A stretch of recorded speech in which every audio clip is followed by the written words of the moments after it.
Bueno, en primer lugar, esto se logra gracias a la fuerza que pusieron los compañeros de toda la zona de salir a reclamar por sus derechos, principalmente sus derechos laborales, que la obra pública es nuestra principal fuente de trabajo, y luego ir por las necesidades que tiene el trabajador de la construcción en cuanto a la recuperación del salario por los días de lluvias que son atípicos en nuestra región. Nunca ha llovido tanto y eso ha hecho que se perdiera el salario y en consecuencia el sustento familiar. También la necesidad de plantear por planes de vivienda o cupos de los planes de vivienda que se ejecuten en la provincia, en el Instituto Provincial de la Vivienda, que el trabajador no solamente construya para terceros, sino que comience a construir la propia. Entonces, en este sentido, hemos logrado de que el gobierno nos diera un cupo y también hablar sobre la normalización del Instituto de Planificación de la Vivienda, que casi, creo que luego de 20 años recién se comienza a hablar nuevamente de normalizarse, ¿no? Esto es una buena noticia para nuestro sector, porque tenemos dentro del directorio un lugar para plantear cuáles son las políticas de vivienda que deberían desarrollarse, ¿no? Dentro de lo que ha sido estos últimos meses, el parate, digamos, de diferentes obras, obras que se iniciaban, se volvían a parar, etcétera, etcétera, digamos, ¿cómo ha afectado esto, no solamente al obrero de la construcción en sí, sino a todo el núcleo familiar? Además, dada la cantidad de afiliados que tiene la Boca, no solamente en la ciudad, sino bueno, en toda la zona. Sí, por supuesto, esto afecta muchísimo. La inflación ha producido despasajes, es la principal causa de estas paralizaciones, idas y venidas, conflictos gremiales por falta o demora en el pago de quincenas. Hemos tenido también que pasar por falta de pago de asignaciones familiares porque las empresas no hacían los aportes a la seguridad social. Una serie de inconvenientes que lamentablemente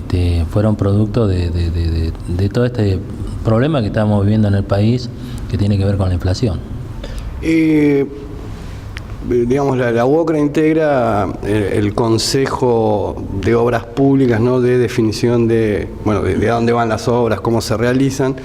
Digamos, ¿sirve la integración esta desde el punto de vista, digo, para el sindicato como una suerte de medida, no sé si de contralor o testeo de que, digamos, diferentes promesas que ha hecho el gobierno se cumplan en lo inmediato, o si no en lo inmediato, por lo menos en los próximos meses?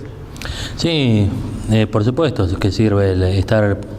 participando dentro del Consejo de Obras Públicas, porque no solamente hablamos de cómo se distribuyen las obras, eso lo decide el gobierno de la provincia,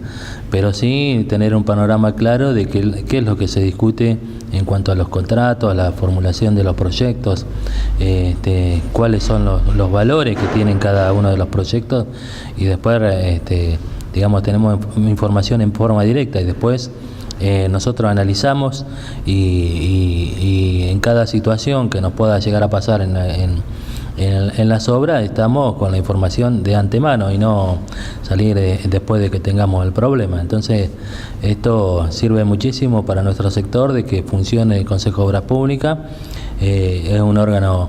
donde no solamente participa la UOCRA, sino participan las empresas constructoras,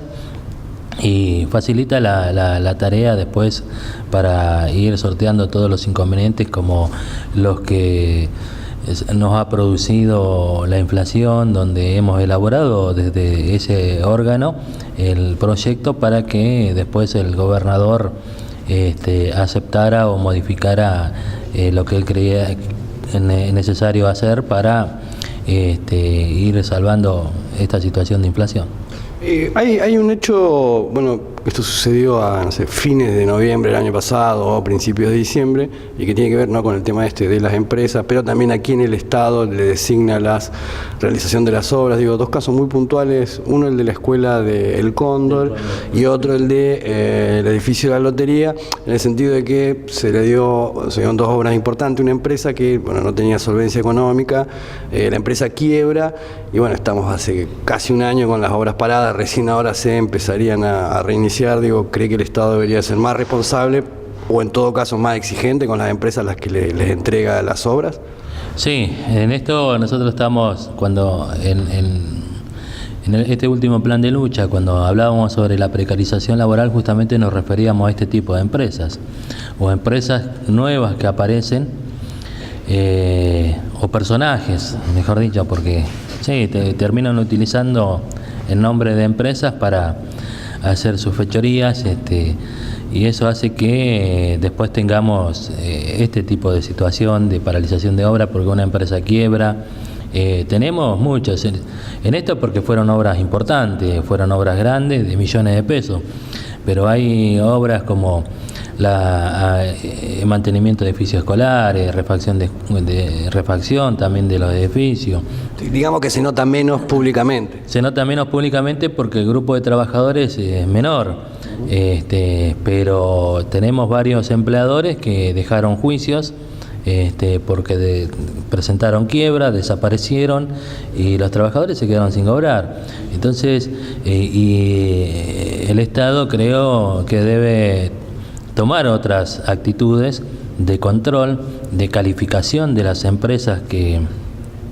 permanentemente tienen conflictos gremiales porque no tienen sus trabajadores registrados y tampoco terminan sus trabajos. Esto es producto también de que